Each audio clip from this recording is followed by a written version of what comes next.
Welcome to today's Explainer.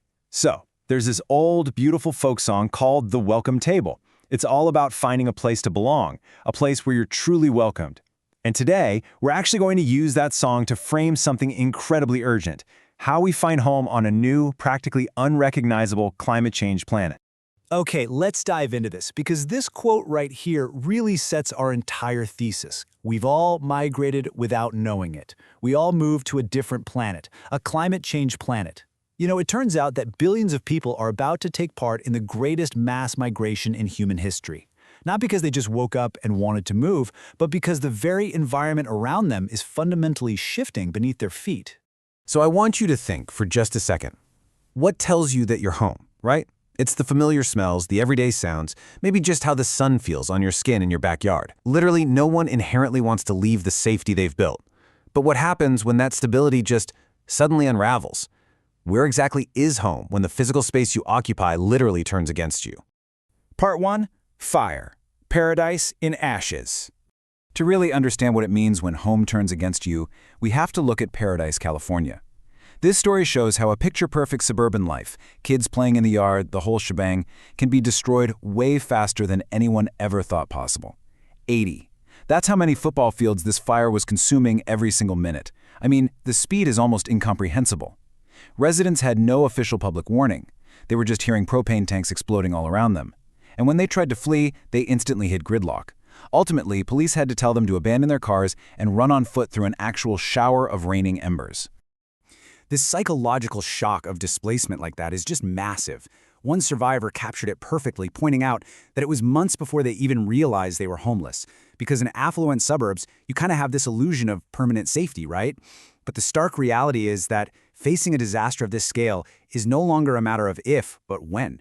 You have entire neighborhoods burned to the absolute ground, leaving families sitting in their cars wondering, okay, where do we even go next? Section 2. Water.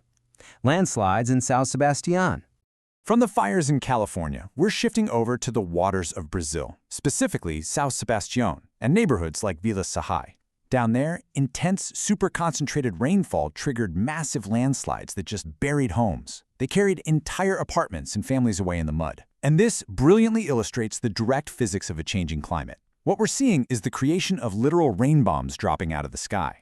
As the atmosphere warms up, it starts acting like a giant sponge, gathering vast, unprecedented amounts of water vapor. To put that into perspective, our atmosphere today is about 5% wetter than it was at the dawn of industrial times. And 5% might not sound huge, but it's massive when we're talking about global weather systems.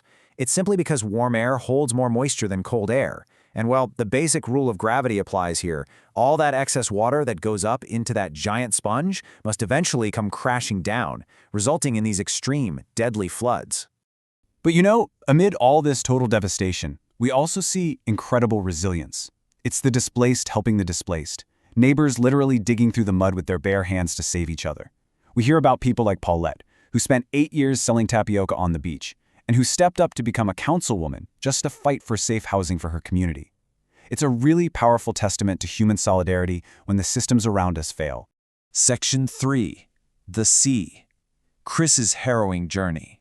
So we've looked at fire, we've looked at water.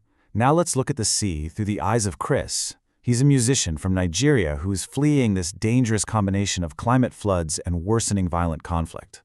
And looking at his timeline here, this was not a simple trip. He had to cross the terrifying expanse of the desert, only to be kidnapped by guards and held in captivity in Libya. Eventually, he was forced onto a rubber boat at gunpoint in the dead of night. During that crossing, he actually held a freezing little boy just to keep him alive until they were miraculously rescued by a ship and brought to Sicily. Chris survived, thankfully. But what's absolutely staggering is that countless others do not. An estimated 40,000 migrants have drowned in the Mediterranean in the last decade alone. That's about 4,000 to 5,000 lives lost every single year. And in response to this immense migration choke point, we're seeing very controversial deterrence policies put in place globally. For instance, some governments have provided warships that actively shoot at migrant boats in international waters in a deliberate attempt to stop them from crossing. Now, what's really interesting about this slide is Section 4, the systemic clash, walls versus the welcome table. As resources shrink around the globe and crises multiply, the world is facing a huge systemic clash. Are nations going to build higher walls, or are they going to pull out a chair at the welcome table? The absolutely crucial point here is that our current global legal framework is entirely unequipped to handle this. Think about it. Following World War II, the 1951 definition of a refugee protected those fleeing persecution based on race, religion, or nationality. But if your home is destroyed by a climate disaster, you don't fit that definition. You have zero legal status, you cannot officially declare asylum. The legal framework of the 1950s just did not anticipate climate collapse. So without a legal framework for climate migrants, the dominant global trend has become the deterrence approach. This involves heavy border militarization, building actual physical walls, and using detention centers. A factual example of how this plays out in practice is the 2019 U.S. policy of separating families with children and placing them in detention. This is simply the reality of how deterrence strategies are currently being implemented by governments worldwide. But there is a stark contrast to that deterrence approach, and it's found in a small town in southern Italy called Riace. For years, Riace was emptying out. It was becoming a ghost town as locals left to find work elsewhere. But the local leadership there, they saw an opportunity. They took those empty, falling-apart houses and used them to welcome displaced migrants. And it worked.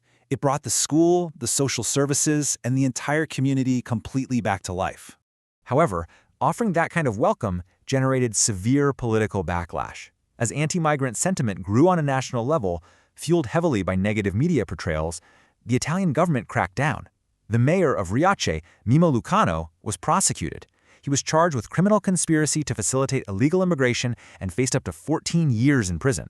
And this objectively illustrates the stark, harsh reality of modern political resistance to migration, even in cases where it actually revitalizes a dying town. Which really brings us full circle back to the music, right? Back to the theme of the welcome table. Despite all the hardened borders, the legal loopholes, and the fierce politics, the core message here is about our shared humanity. As one of the sources put it so beautifully, to welcome people is to give the best that you have to people in that moment. Through it all, storytelling and simple human connection remain our absolute most vital tools. As we wrap up this explainer, we want to leave you with a direct call for reflection. Our EarthSTARS.Earth team is asking, what are each of us doing in your local communities to revive the Earth for our people to sustain life? Take that question with you today. Thanks so much for joining us, and we'll see you next time.